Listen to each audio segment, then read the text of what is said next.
เชียร์แล้วน้องบ่มีมันเฮียแล้วเนาะตกหล่นเบิดครอบครัวเนาะมีแต่อาศัยใบยุบใหญ่ซื่ออาศัยในบ้านเพิ่นฮู้เนาะอาศัยในบ้านเพิ่นฮู้เอาไปเอาอยู่พุ่นแล้วก็มันนี่อยู่พี่ไหนกินน้ำก่อนอยู่ไปใช้นี่ดูก่อนเป็นอะไรบัดสอบใจหลายเพราะใจร้ายบ่เบิดครอบครัวเลยเบิดครอบครัวเลยแม่นบ่บ่ค่ะแม่นี่ก็ยังว่ามีหน้าเฮ็ดก็ยังว่าใครมีหน้าก็เอาไปหมดแม่นี่เบิดหน้าเด้นะระบาตั้งแต่แม่เสียลูกหลานบ่ได้เฮ็ดหน้าพอดีเพิ่นมีสัญญากันบ่หรือว่าไม่ได้สาเหตุที่เพิ่นเอาเงินมาค้ำปัวแม่แบบนี้แม่นบ่เขาเจ็บใจคือตอนแม่เขาบ่สบายเขาบ่เบิ่งแต่แม่เขาเสียเขาประมัดดินเฮือนก็เอาดินหน้าก็เอา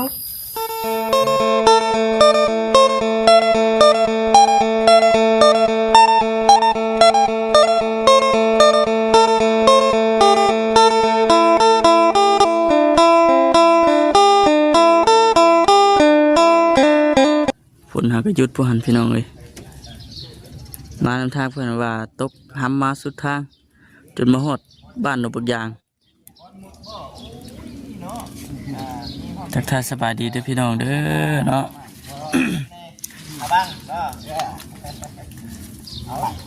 ว่าฝนตกว่าเอาปูเอาปลามาเอาน้ำไม่เอาพี่น้องเนาะวันนี้ก็เดินทางมาทั้งพี่และพี่น้องในบ้านหนบกยางเนาะพอได้มาแต่หึงในเป็นยังไงบ้างฉันติหมักกันหมักมูแล้วนี่นะพี่น้องเลยเป็นดอกอย่างเป็นทีพ่อไอ้ปุ๊จะได้เลี้ยวเลยใส่ให้เลยนะฮะนี่แหละสบายดีเด้อยังแล้วยังอีกเห็นว่านั่นก็มือน่ะสิแล้วอยู่มือน่ะสิแล้วเนาะแม่นก็คือว่าพี่น้องเลยเนาะมื้อนี้เนาะทางบัจิตเองก็คือในความเป็นจริงกับว่าสิมาถามไทยนำกันกับทางบ่ต้องใส่น้ำแน่คือได้ยินข่าวว่าในเรื่องใบนุ่มๆใหญ่นี่แหละวันนี้ก็สิมาถามเบิ่งว่าเป็นจังใดขั้นตอนเป็นเฮ็ดจังใดน้ำแน่เนาะเพิ่นว่าในเรื่องใบใหญ่นี่เขาต้องลงไปบ่หรือว่าจังใดไปแบบใดก็สิลงมาถามไทยเบิ่งคือว่าชั้นที่พี่น้องที่เนาะถามเพื่อความรู้แล้วก็นึงมาเรื่องที่จะให้กำลังใจนำกันเพื่อทางซีเพิ่นอ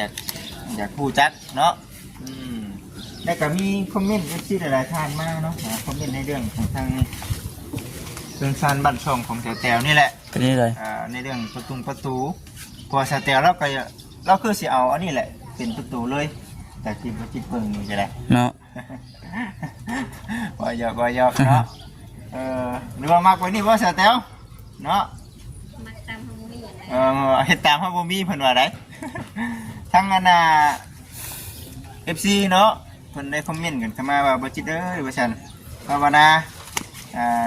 ให้มีทั้งผู้รักผู้ใหญ่เพิ่นเฮ็ดประตูให้เล่าในครัวว่าซั่นได้พี่น้องเอ้ยบ่จิตเองก็เลยว่าเฮ้ยบ่ลืมถามเพิ่นซะเนาะเข้ามาเพิ่นก็ได้ว่าซั่นสบายดีสบายดีเข้ามาได้มาครับ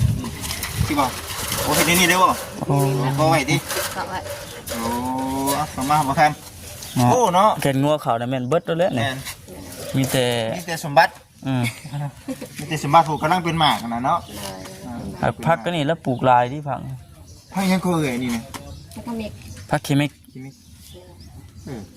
เขากินไปเลยตำมะฮุ่งก็ได้ลับก้อยซอยแซ่บสั่งมีเนาะมาบอกเรื่องตัวทั้งประตูเข้าก่อนพี่น้องเอ๋ยอันนี้ก็บริมีงบหลงเด้อเดี๋ยวได้งามเนาะยังพอว่างามเบิดถ้ามามีประตูเดือนกันเข้ามานี่คือสีแบบว่าเข้ากันกับทางอันนี้เนาะมันมีอย่างพนันมีเสามีอย่างข้างในเลยเนาะเสาก็เรียบร้อยหมดเลยเสาประตูคือมีประตูแล้วก็เขาก็เนี่ยก็เทเนาะแถวนี้เนาะเทว่ามีเนี่ยสักหน่อยก็จะทอดพุ่นกับโอ้ย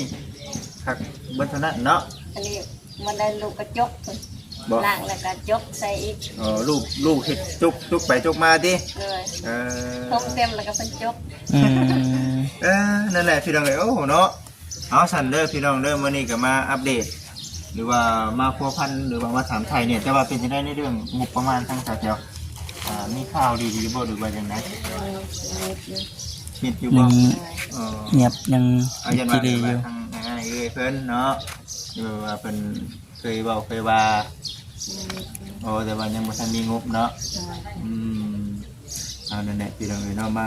มาเบิ่งเนาะก็คือว่าจังได๋ก็ภาวนาให้เร็วให้ทั่วเนาะ เพราะว่าแต่ละมื้อต้องเฮ็ดได้นี่เนาะแต่ละมื้อนี่เนาะเฮ็ดเองชั่วโมงนี่ก็ได้อันใหม่นี่ กันสิไปทางใดก็แม่นค้างไว้เนาะ ตะนางนี่คือตะนางตั้งแต่ไสนี่ เบาไล่สิ บ่ไรเนาะบ่ไรเป็นชื่อให้มีหัวยาวเนาะพี่น้องเนาะเป็นหัวกำแพงมานี่ก็ถือว่าเป็นเกินว่าเสาเนาะเสาใหญ่ ตกแต่งเรียบร้อยพี่น้องเอ้ยเบิดเท่านี้เนาะในเรื่องความงามถ้าทรงถ้าสีแล้วบ่ได้เนาะ ชื่อว่าผู้ใหญ่ทางไหนเพิ่นเฮ็ดกระเพงให้ บาลีเหรอ ทางไหนดี อืม แต่ว่าโอ้คักเด้อพี่น้องเด้อเนาะยอมรับว่างามนะก็เด้อไปพูดไปเนาะคุยกันก่อนก็ได้สิพี่น้องเอ้ยยังเนาะยังบ่ทันได้มีนั่นก็บ่จิตเองก็เห็นคอมเมนต์เนาะไอ้ที่เพิ่นว่าบ่จิตฉันเนาะต้องไปอัปเดตเบิ่งในเรื่องหันน่ะประตูระลุว่าซั่นหั่นน่ะต้องเฮงบ่คงจินี่เฮงบ่ แห้งเต็มเลยเบิ่งนี่เนาะ ไม่สูง ในมันเย็นๆเนาะเย็น คำนั้นนี่ก็ได้อะ ๆตอนมาป๊อฝุ่นพี่น้องเอ้ยแห้งเนาะแห้งแท้แห้งว่าได้ นี่คือ ตัวบ่มขึ้น เอาขึ้นไปตกบ่ใช่ มันขึ้นนี่กระตุกก็คือว่าเนาะพี่น้องเนาะมีแต่ว่าจังใดก็ได้รอเบิ่งรอชมไปนํกันทั้งบ่จิตเองก็ได้คำว่าคำจานำ FC เนาะก็คันว่ามีผู้รักผู้ใหญ่เพิ่นมอบหมายงานให้ก็สิเข้ามาทางนี้ดูอยู่เนาะคือช่วงนี้เฮาบัดบ่ได้มีงานเป็นหลักแน่ก็ว่ามีก็มีอยู่พี่น้องเนาะไปทางพุ่นมีแต่บ้านทางแก้วบัดนี้ก็ถือว่าเฮาก็เวิร์นก็ได้เนาะไปทางนั้นทางนี้ก็ได้พี่น้องใครกลัวเฮาบ่มีเวียกเลยเนาะ และก็ในเรื่องของทั้งมันยังเกาะสัมมโนครัวว่าขออนุญาตนำอันนี้คิดพลาดประการใดขอโทษขออภัยซีได้เป็นจังไดสัมมโนครัวนี่คือยังบ่ทันเฮ็ดบ่ ยังไม่ทันเห็น นี่ก็เห็น FC เพิ่นคอมเมนต์มาดอกเนาะแต่ว่าเฮ็ดนี่มันเป็นจังไดในเรื่องความราคาหรือว่าเฮาต้องไปพัวพันนำเขา ยังไม่ทันหูว่าในบอกให้ลงไปทำให้แน่ว่าไปยากน้ำลูกแน่แล้วก็บ่สบายนี่เพิ่นว่าสิถามให้ ถามไปเจอบ่ให้ถามไป ถามในบ้านให้ โอ้ถามในบ้าน แล้วเห็นลุงว่าให้มาเอาใบยงใหญ่อยู่พุ่นมา อืม เห็นเพิ่นว่าเฮ็ดคือสิบ่ยากดอก โอ้แม่นอยู่เนาะแต่ว่ามันต้องเงินหั่นแหละ ต้องราคาข้างในเลยเนาะ เลย ต้องหูอีก คือในเรื่องคำว่าสมมุติควรนี่เอามาเป็นชื่อของเจ้าเองเลยแม่นบ่เป็นหัวหน้าครอบครัวเองเลยอยู่กัน2คนกับลูกเนาะสิมาเอาใบยกใหญ่ยามนี่ก็สิลำบากแน่ เป็นได้ ทางเข้าบ้านเนี่ย เอาอยู่ไส เป็นอะไร ไกลกันเติบบ่จากนี้ไป หัวเมืองอยู่วัดมหาชุก โอ้อยู่พุ่น บ้านอะไรนี่ บ้านอะไรอย่าง มันเป็นบ้านหยังบ้านเกิดหรือว่า บ้านเกิด มันเกิดของเจ้ามีใครในอยู่พุ่น เสียหมดละ เสียไปแล้ว ญาติพี่น้องเลย มีแต่น้อง โอ้ น้องก็นี่หมดละ ใช่ไหม ตาบุญ โอ้ยรู้จักเสียงว่าเสียงใหญ่เนาะเสียงใหญ่นี่โอ้ทั้งสเตลนี่เราเป็นคนบ้านอะไร ไปเกิดอยู่พุ่น ไปเกิดที่พุ่นเนาะ แล้วก็มาอยู่ที่ เคยไป อยู่แถวบ้านน้องบุญทวีบ้านอะไรหัวเมืองบ่ ไกลกัน ก็เรียกว่าเขาบ้านอะไรไปทั้งบ้านดงกึมพู แม่น เขาหันเราปะ เลย เคยอยู่ แสดงว่ายังบ่ทันฮอดพุ่นเนาะ ยังบ่ฮอดดงกึม À. ฮอดอะไรก่อน ฮอดอะไร ก็น่าสิฮอดมั้งเนาะไปทางนั้นยังก็บ้าน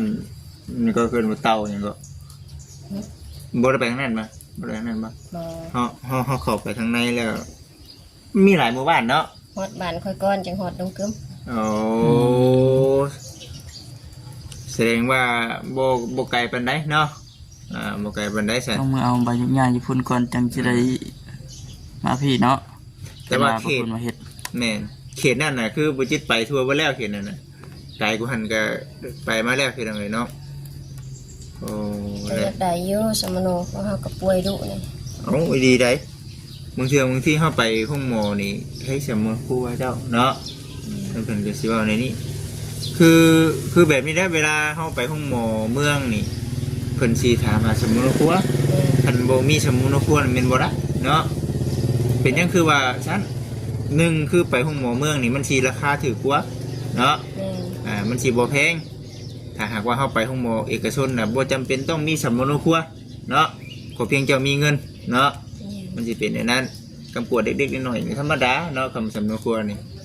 มันสิเป็นอย่างนั้นนะพี่น้องเอ้ย ก็ป่วยที่ผ่านมาหันไปมีใบยังยืนเขาเจ้าเฮ็ดให้ ใบยังยืน ก็เลยไปห้องหมอในขอเสียบ่แพง อ่า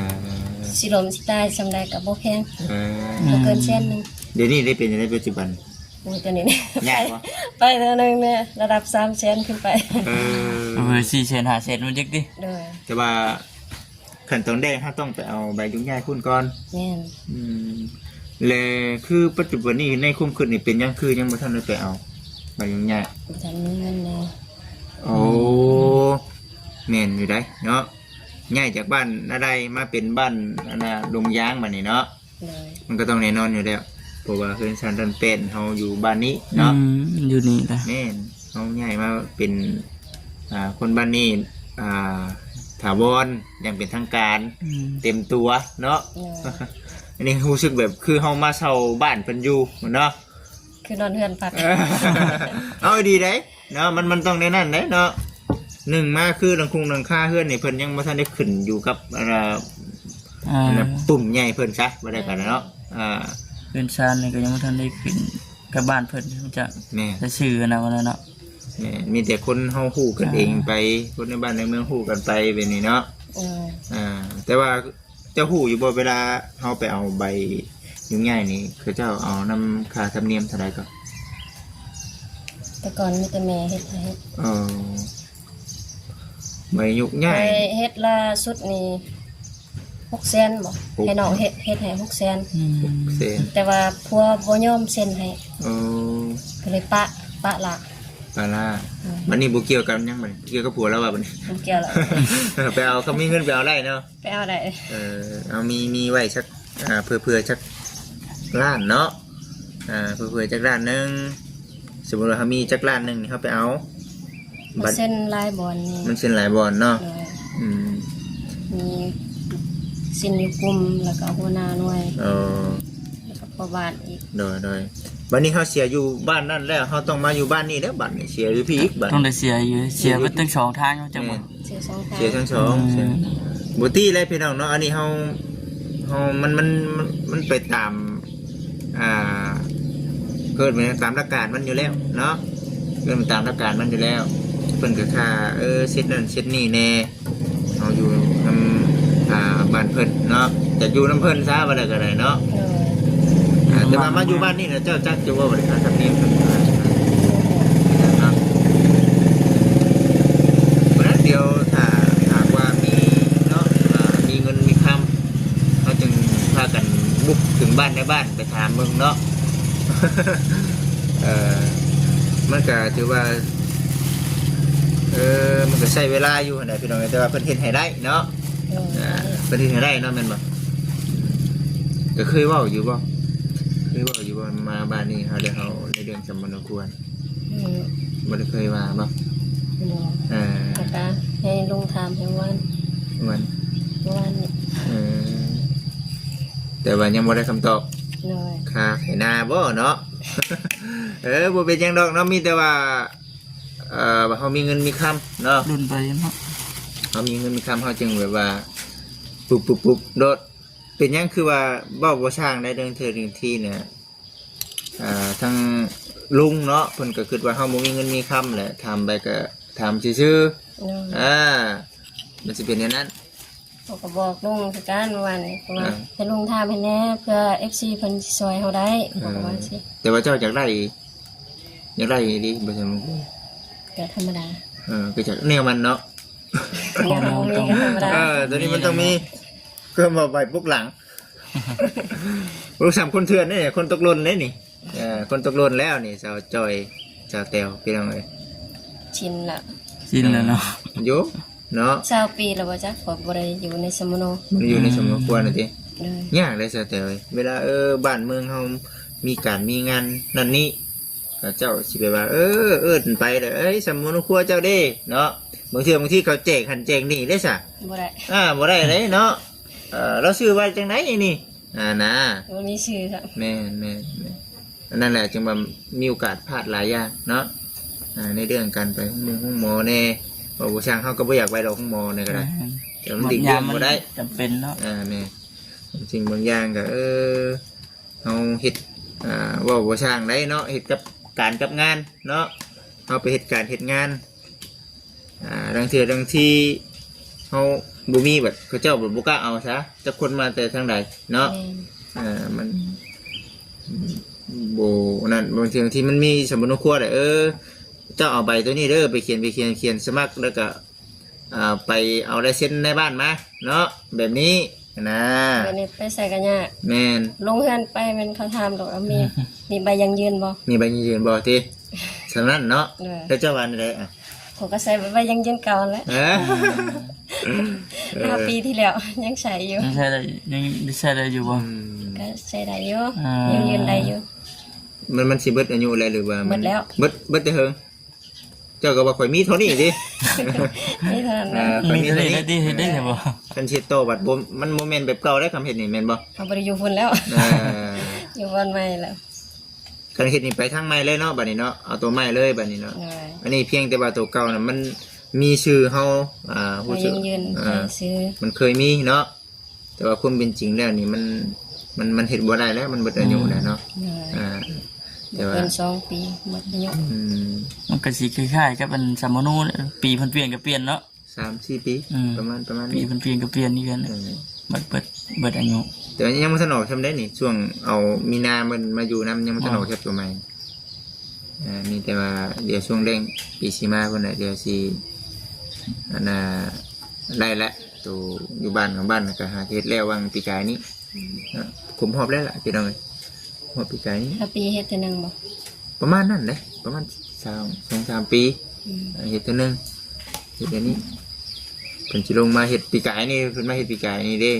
ปีกายนี่รู้สึกว่าแต่ละบ้านมันต้องมีแหละเพียงแต่ว่าเจ้าวางที่แรกนี่มาบ่ทันได้ซื้อเนาะบัดพูดแล้วบัดนี้ช่วงเพิ่นเฮ็ดน่ะบ่ได้เสียบ่ เอาช่วงเพิ่นลงมาบัดเฮาบ่ได้เสียหลายเด้บัดนี้ คือเฮาไปเฮ็ดเพิ่นเองเลยเนาะ คือเฮามาเฮ็ดจ้างเจ้าเฮ็ดนี่มันเสียหลายอยู่แล้ว คือทางสเตลสิเฮ็ดนี่เสียหลาย ได้เขาก็บ่เฮ็ด บ่เฮ็ดบ่ได้บัดเนี้ย ถ้าเฮ็ดตอนเพิ่นลงมาบ่ บ่เกิน 5-6,000 ไปหรือว่าบ่สร้างบ้านเฮามันบ่คือกันเนาะในบ้านเฮามันบ่คือกันได้อิงตามสถานที่เนาะบางบ่อนก็ถือว่าแพงแน่บางบ่อนก็ถูกแน่บ่ขอว่าซะพี่น้องไอ้ตัวนี้เนาะเฮาต้องฮู้ก่อนต้องฮู้ก่อนเพียงแต่ถ้าเบิ่งน้ำกันว่าสิถึกหรือสิแพง เพราะนั่นจนเรื่องที่ถ้าคือเฮาว่าเนี่ยมีผู้รักผู้ใหญ่เพิ่นคิดเห็นทางสาวแตวมอบเวียงให้ทางบ่จิตเองมาถามไทยในเรื่องสำนวนครัวเดียวบ่จิตเองสิพาสาวแตวเพิ่นเล่นในเรื่องแบบนี้เนาะเด้อพี่น้องเด้อเนาะอันนี้ก็เอาคำบอกคำว่าของทาง FC มาเนาะกันว่าเฮ็ดได้เนาะเขาก็สิไปถามเบิ่งว่าเอ้ามันตกลงทั้งหมดทั้งมวลราคามันเท่าไรกันแท้เนาะเป็นอันนี้บัดนี้อยู่บ้านพุ่นน่ะเป็นจังได๋ว่าเบิดคู่คนแล้วเนี่ยมันอยู่พุ่นน่ะมันมีเฮือนหยังเฮือนเข้าหรือว่าเฮือน เงินมุ่นแม่ เฮือนมูลแม่ เฮือนกันยังแต่เฮือนนั่นแหละดินเขาจะเอาเลย ดินเขาจะเอาไว้ละ ดินนาดินบ้านเขาเอาหมดแล้ว อยู่แล้วล่ะเออ คือหลังนั้นน่ะยังแต่น้องอยู่ บ่มีคน มุ้ยคนอยู่เลย บัดนี้เจ้าสิไปเอาน้ำไผ่ใส่บัดนี้ เอาน้ำพ่อบ้าน เอาน้ำพ่อบ้านเลย เลย เออบัด เอาน้ำพ่อบ้านโดยตรง บัดน้องเนี่ยบัดน้องนี่ไปอยู่น้ำครอบครัวเขา นี่หมดแล้ว นี่ ไปละ เออ มีของมีครัวมันแล้ว อืม น้องลาก็คือว่ามีผู้บ่าวแล้ว โอ้แต่ว่าสมโนครัวมันก็เลยบ่มีผู้ใดครอบครองอยู่น้ำในบ้านเลย ใบสมโนหันเสียละ เสียแล้ว เสีย5 ปีหลัง อืม แสดงว่าเจ้าไปนี่เจ้าไปเอาใบยุกใหญ่น้ำผู้บ้านที่ชื่อนี่เนาะ เลย เพราะว่าในเรื่องสมุนครัวนี่คือบุมีไผครอบครองแล้วต้นกับเนิด สมโหัเสียแล้วน้อง มัน บ่มี มันเฮียแล้วเนาะ เลย ตกหล่นเบดครอบครัว อืม เนาะ มีแต่อาศัยใบยุกใหญ่ชื่อ แต่ในบ้านเพิ่นฮู้เนาะ อาศัยในบ้านเป็นหู เออ เขาไปเอาอยู่พุ่นแล้วก็มันนี่เดี๋ยวพี่ ไหน กินน้ำก่อน เฮ้ยจะไปใช้อันนี้เดียวกัน เป็นอะไรบ้าง เออเนาะ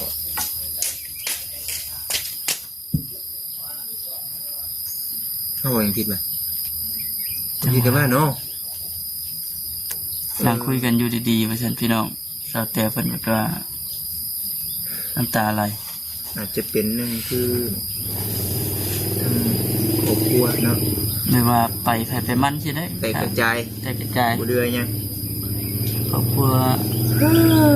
หน่อยบ่หลายคนว่าฉันเนาะ เมื่อไหร่บ่โอเคโอเคเดินทางปลอดภัย โอเค เดี๋ยวตามหล้างเดี๋ยวตามหล้าง จะหน่อย บ่เป็นหยังนอกค่อยนะจังว่าพังมึงก่อนกันมาบ่ยากเด้อ เออเออโอเคโอเค โอเค เลย อ่า โอเค จังได๋ซะเตียว ขึ้นไลน์ขึ้นเช่าบ่คิดน้ำอ้ายน้องบ่ได้ว่าจังได๋ ไอ้น้องพ่อแม่ครอบครัวเนาะเห็นบ่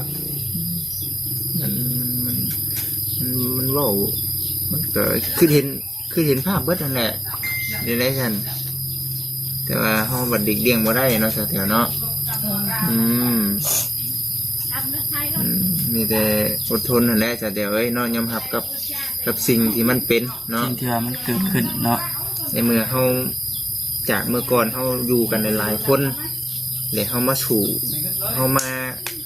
บืนใหม่เนาะอยู่ตามลำพังเราก็ต้องยอมรับมันว่านี่มันอาจจะเป็นโชคชะตาของเฮาที่ว่ากำลังทดสอบอยู่ กำลังทดสอบกับเฮาเองอยู่พี่น้องเอ้ยเนาะ ทดสอบใจหลายเพราะ จะไล่บ่ หมดครอบครัวเลย หมดครอบครัวเลยแม่นบ่บ่ค่ะแม่นี่ก็ยังว่า มีหน้าเฮ็ดก็ยังว่าใคร แม่ มีหน้าก็เอาไปหมด แม่นี่บัดหน้าเด้นะ ลำบากตั้งแต่แม่เสีย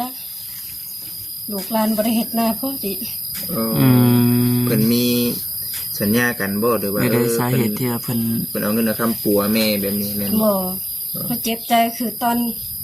แม่เขาบ่สบายเขาบ่เบิ่ง เออ แต่แม่เขาเสียเขาประมัด อืม ดินเฮือนก็เอา ดินหน้าก็เอา เฮ้ยเนาะ เขาไปเฮ็ดเวียกอยู่เวียงซ่องเถื่อเพราะว่าสิเมื่อเฮ็ดนาหมดเงินไป8 ล้านซ่องเถื่อบ่ได้เฮ็ดนา เฮ้ยเนาะเอาสักพี่น้องเอ้ยเนาะ ใจหลายเพราะว่า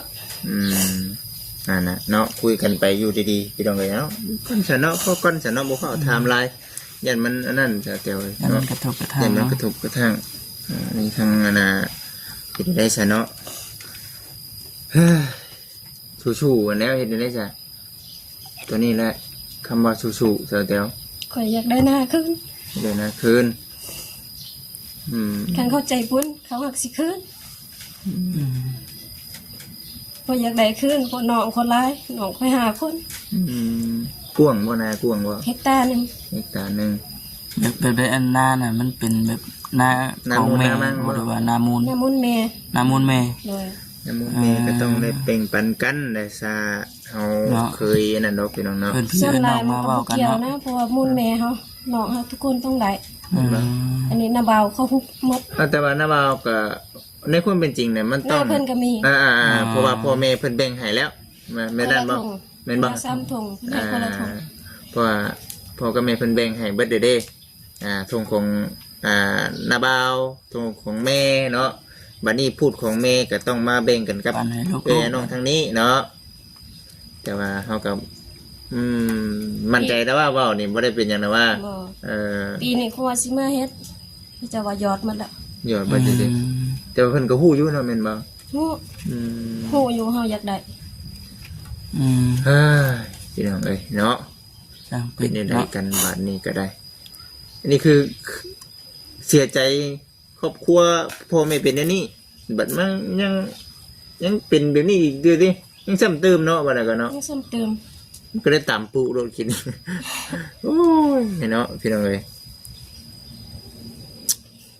เอา เขาอยากได้แล้วบ่แม่นค่อยสิบ่อยากได้ อยากได้อยู่บ่ เขาอยากได้ดินนา อืม ดินบ้านเขาบ่อยากได้ อืม ผู้บ้านเขามีแล้ว อยู่พุ่นเนาะอยู่พุ่นบ่อยากได้ดอกพี่น้องเอ้ยก็เพียงมีให้มีหน้าให้เฮ็ด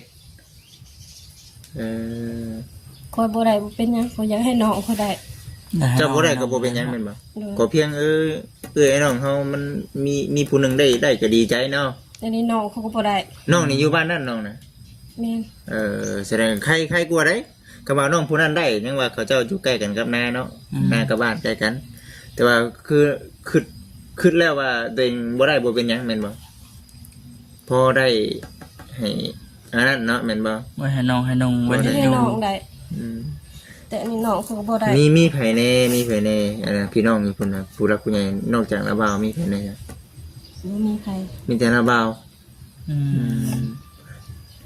แล้วเฮาสิมีสิทธิ์เดี๋ยวเฮาสินั่นได้อยู่บ่ซะเนาะหรือว่าเฮาต้องสมมุติว่าอยากได้น้ำเพิ่นเฮาต้องไปเว้านำไผก่อน บ่ฮู้ หรือว่าต้องไปเว้านำในบ้านบ่ คอยได้ยินข่าวๆว่าเขาบอกให้คอยลงในเมือง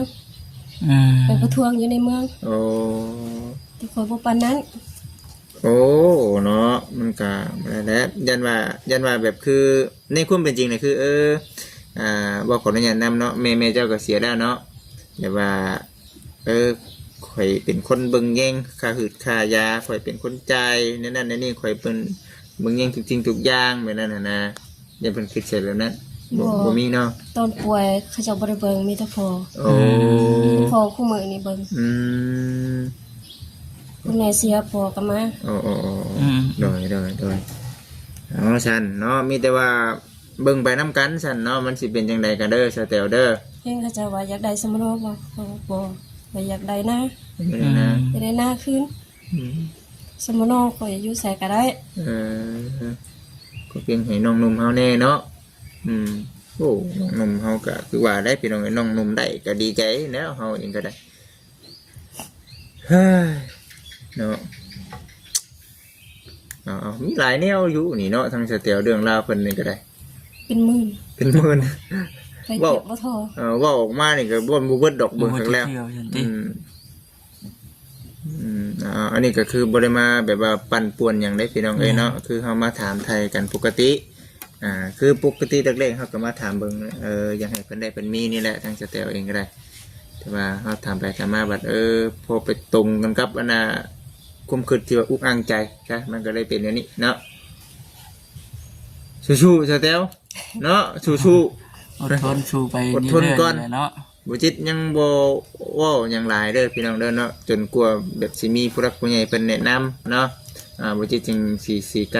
เว้าได้เพราะว่าหนึ่งมาคำว่าคำจาบ่จิตดังเทื่อดังที่คันสิเว้าออกมาแบบไผบอกให้เจ้าเว้าแบบนี้เด้อสิบ่กล้าเว้าหยังใดมีแต่แบบว่าเอ้าบ่จิตเอ้ยเอ้าแม่สิให้เจ้าเอาไปถามเราในนั้นในนี้เนาะอันนี้กะมีแต่ว่าเป็นจังไดก็จังว่ารอฟังนํกันแต่ว่าในความคิดปัจจุบันนี่คือ1คืออยากได้หน้า2มาคืออยากได้ใบหยกง่าย เลย ให้กับน้องกับหนุ่มน้ำแน่แล้วก็ให้กับเจ้าของน้ำแน่เนาะแต่ว่าคือเฮามานั่งเว้ากันอยู่แบบนี้คือเจ้ากับน้อง ไปเว้าน่ะคือสิบ่มีเปอร์เซ็นต์ น้อย เออ บ่มีเปอร์เซ็นต์แล้วว่าซั่นพี่น้องเอ้ยเนาะเฮาผู้น้อยเด้จ้ะเฮาเป็นลูกเป็นหลานเนาะตัวนี้มันก็ เนาะ เอาเฮาก็ ไปซะเดี๋ยวหาทางสเตียมาก่อนเดี๋ยวสิเข้าไปหาทางอาณา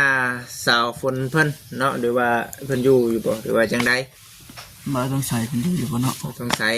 ยก็เห็นอยู่เมื่อกี้นี่มีแต่ว่าสิไปถามไทยเบิ่งว่าเป็นจังได๋เนี่ยบ่ช่างได้เรื่องที่เฮาเคยไปอยู่ก็มีได้เฮือนชานบ้านช่องเพิ่นได้เนาะ ไฟหมดเบิดละ เออ เฮ้ยอ่ะ สิกินไฟหมด ไปหมดไปแล้วสิกินยังก่อน ชิมหมู โอ้ของแซ่บเนาะ แม่เสียแท้ พุ่นแลเลือกซะแต่เด้อคันว่ามีบุญวาสนาผู้รักผู้ใหญ่เพิ่นคิดเห็นเนาะสิหน่วยมาปรึกษากันอีกเทื่อเนาะคือบุจิตกับทางสาวอาณาเตียวเพิ่นเดี๋ยวโอกาสหน้าเขาจังว่ากันเนาะโอเคเอาขอโทษหลายๆเด้มื้อนี้น่ะตำไม่ชื่อเนาะ ต่ำเนาะ เอาเข็งไว้เนาะลูกยังน้อยอยู่ นอนแล้วบ่ นอนเลยเด้นอนแล้วเรื่องเกือบมาไข่แข่งกันเนาะกับบุจิตเนาะโอเคสเตลจะดีมีแห้งสู้ๆเนาะโอเคไป สบา จ้ะ ยดี พี่น้องเลยเนาะมาจ้ะพี่น้องเลย ไปวันนี้พี่น้อง แม่เดี๋ยวสิไปหาทั้ง